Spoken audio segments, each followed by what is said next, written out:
¿Cómo caminar en el poder sobrenatural de Dios? De Guillermo Maldonado.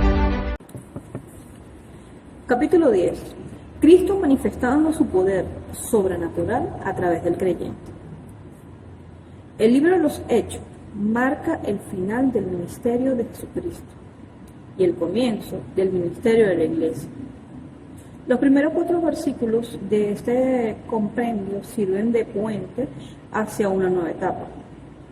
De ahí en adelante, somos nosotros quienes perpetuamos lo que Jesús comenzó. Estamos en este mundo para continuar todo lo que Él hizo. Para eso nos dio el mismo poder, la misma autoridad que el Padre le otorgó. De manera que todo el que crea en ese poder y lo abrace, puede hacer lo que Jesús hizo.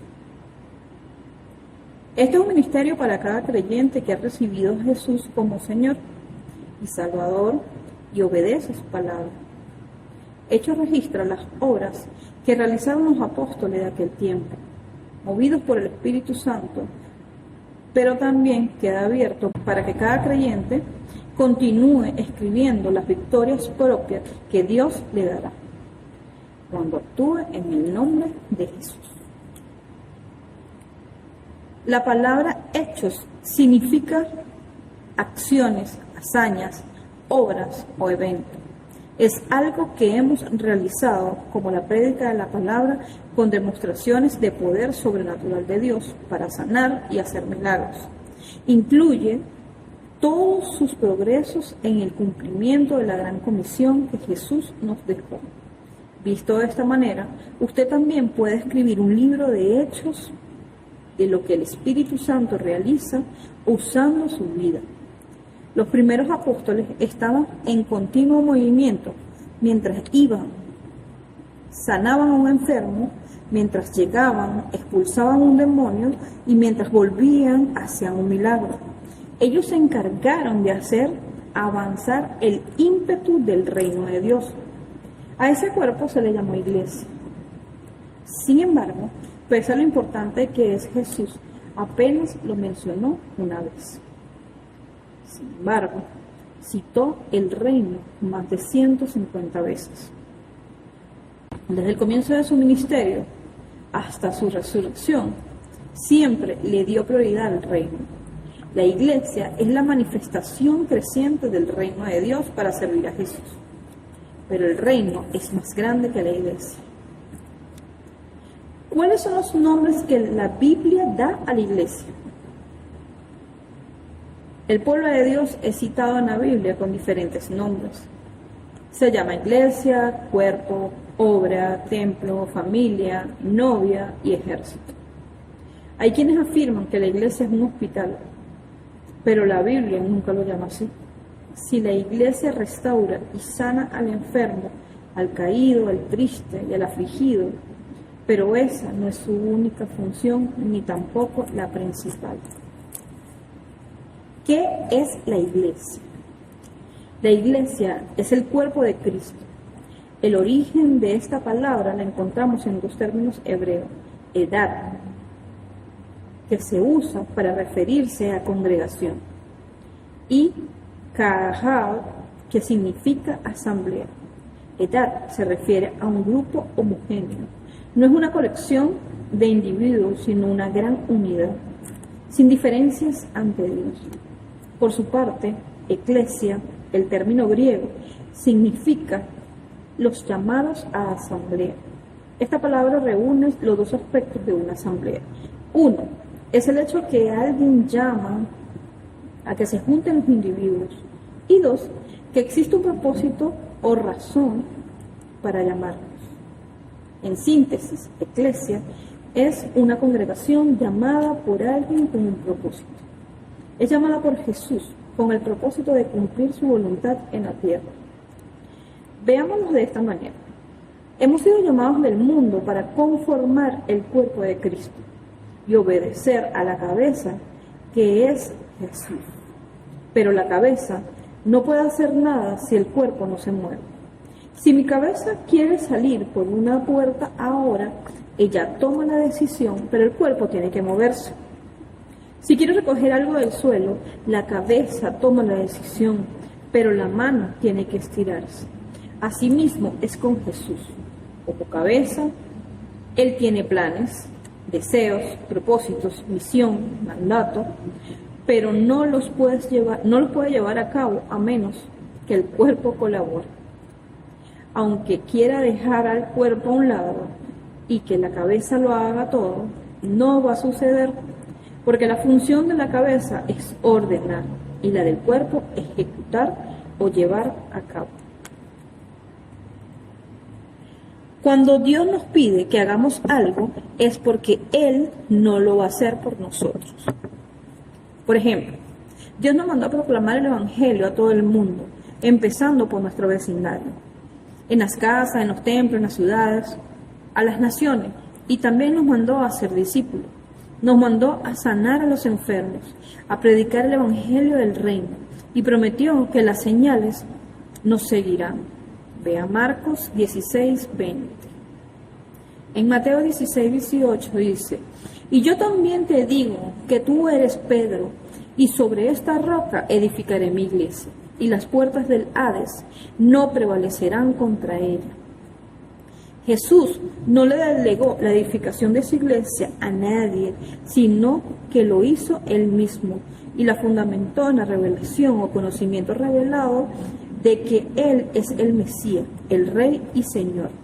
Eclesia describe al cuerpo gubernamentalmente del Estado griego, con sede en Atenas, el cual estaba compuesto solo por hombres ciudadanos. La Iglesia, para los cristianos, es la gente llamada del mundo para ejercer gobierno y autoridad en la tierra.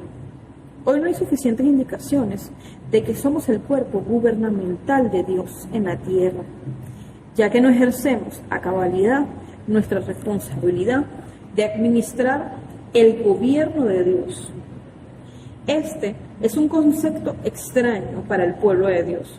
Como iglesia, somos responsables de muchas cosas malas que suceden en el mundo, porque no hemos tomado la autoridad que nos ha sido delegada para decretarlas ilegales. Entonces, si queremos cambiar la nación, tenemos que empezar cambiando la iglesia. ¿Estamos conscientes de nuestra responsabilidad? En la ciudad de Atenas se daba la ley para la ciudad, y una vez establecida no se podía cambiar. La Eclesia no podía cambiar las leyes, pero sí podía hacer decreto. Jesucristo hizo las leyes y no pueden ser cambiadas, pero sí podemos hacer decretos.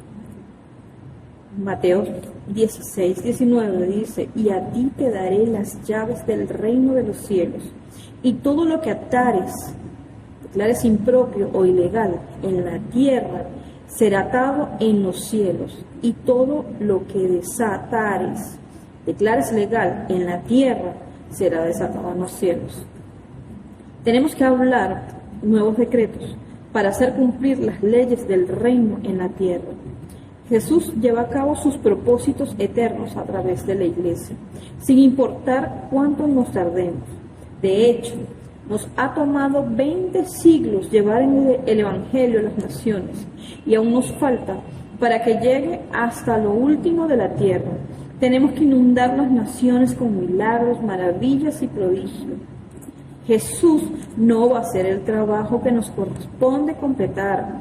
Muchos de los creyentes de este tiempo carecen de autoridad, porque no caminan bajo autoridad. Hay gente rebelde que debe aprender a someterse a la cabeza que es Cristo.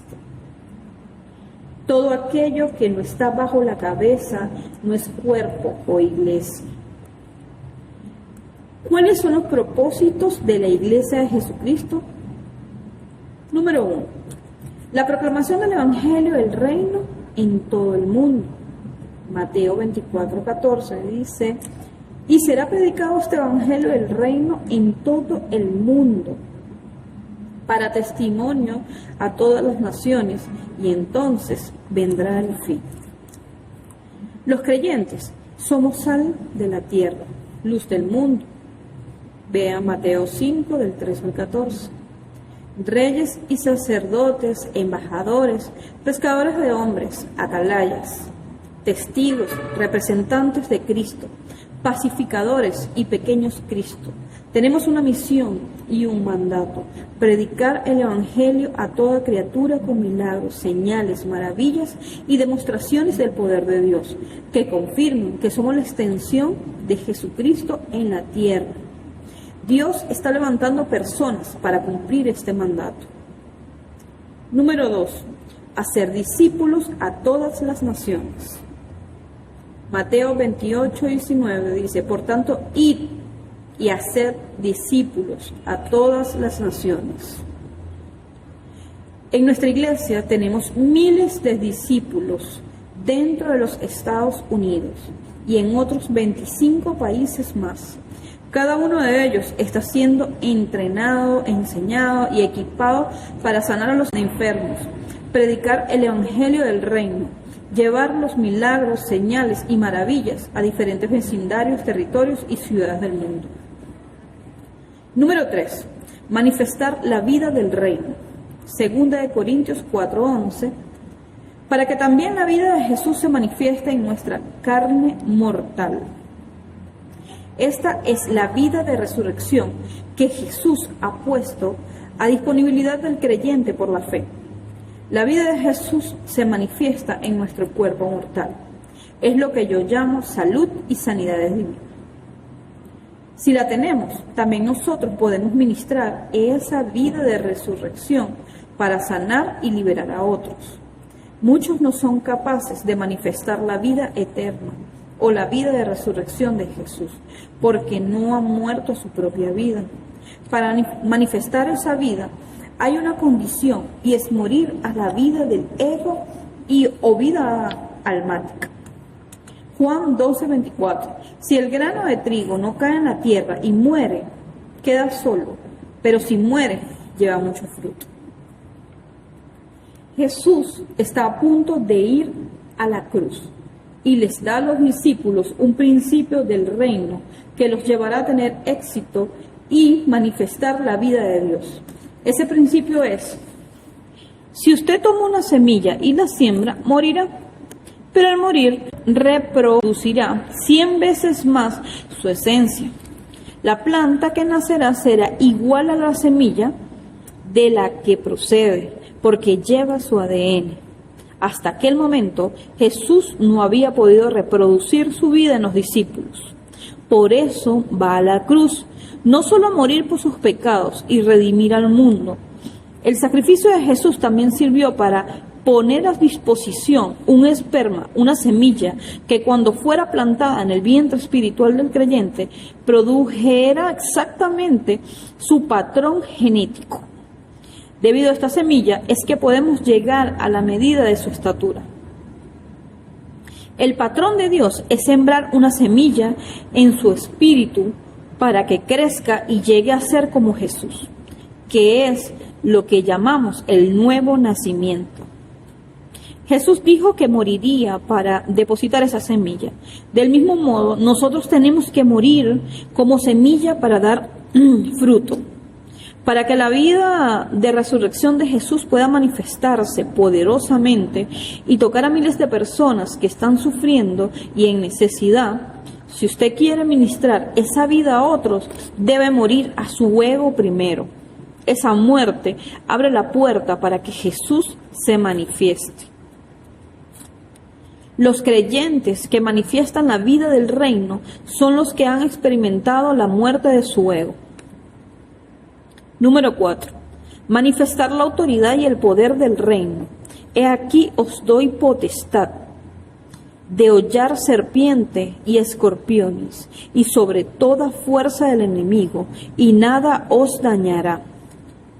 Eso está en Lucas 10-19. La autoridad del reino es el derecho legal para ejercer el poder de Dios. En capítulos anteriores estudiamos que el poder es la habilidad en bruto para llevar a cabo algo. Estudiamos también que la autoridad es el derecho legal para ejercer ese poder.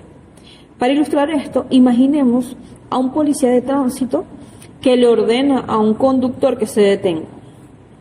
Si la persona está en sus cabales, se detendrá, porque respeta el uniforme, respeta el arma y la ciudad que la placa policial representa. Pero si al volante va un borracho, cuyos sentidos están embotados, cruzará la luz roja y el policía no lo podrá parar.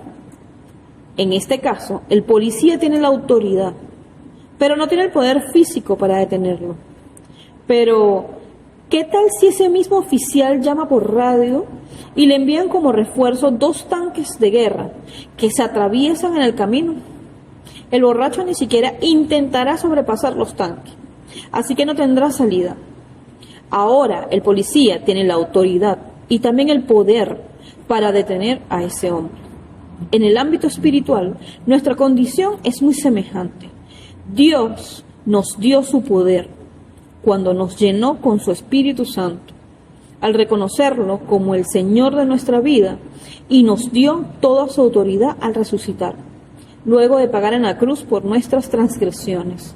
En ese mismo instante nos hizo coherederos con Él, es decir, que al nacer de nuevo fuimos hechos hijos de Dios, con autoridad y potestad, con derecho legal para actuar e ejercer poder divino, a fin de manifestar el reino y cumplir con la misión que Jesús nos encomendó.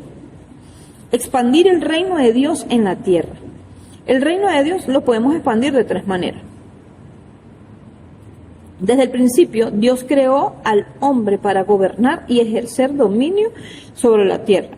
Por tanto, nosotros, los creyentes, somos los únicos instrumentos que Dios usa para hacer su voluntad y expandir su dominio sobre la tierra. Lo hacemos a través de la proclamación y demostración del reino de Dios. Proclamando el reino de Dios sin demostraciones visibles. Juan 10:41 dice: Juan, a la verdad, ninguna señal hizo, pero todo lo que Juan dijo de éste era verdad. Juan el Bautista predicaba la verdad acerca de Jesucristo, pero no pudo manifestar ninguna señal del reino a través de milagros. Lo mismo ocurre hoy en día con muchos ministerios. Hay hombres y mujeres de Dios que predican la verdad y tienen la doctrina correcta, pero no pueden demostrar el poder sobrenatural de Dios con milagros y señales. Enseñar sobre el reino, proclamarlo y anunciarlo solo con palabras es apenas una primera fase, porque la verdadera manifestación viene junto con Jesús. Predicando el reino con demostraciones visibles del poder. Pero si yo, por el Espíritu de Dios, echo fuera los demonios, ciertamente ha llegado a vosotros el reino de Dios. Eso está en Mateo 12:28. Cuando Juan el Bautista termina su ministerio de anunciación, comienza un nuevo orden, el de Jesús. Él empezó a predicar, enseñar, demostrar el reino de Dios con milagros, señales, maravillas y echando fuera demonios, algo que jamás se había visto en la Escritura. Jesús fue el primer hombre con autoridad para expulsar demonios del cuerpo y la mente de las personas. A partir de Jesús, el reino comenzó a extenderse por medio de la demostración visible del poder de Dios. La expulsión de demonios es una señal visible de que el reino de Dios ha llegado a un lugar. El siguiente testimonio ilustra cómo la llegada del reino de Dios hace que los demonios huyan al oír el nombre de Jesús.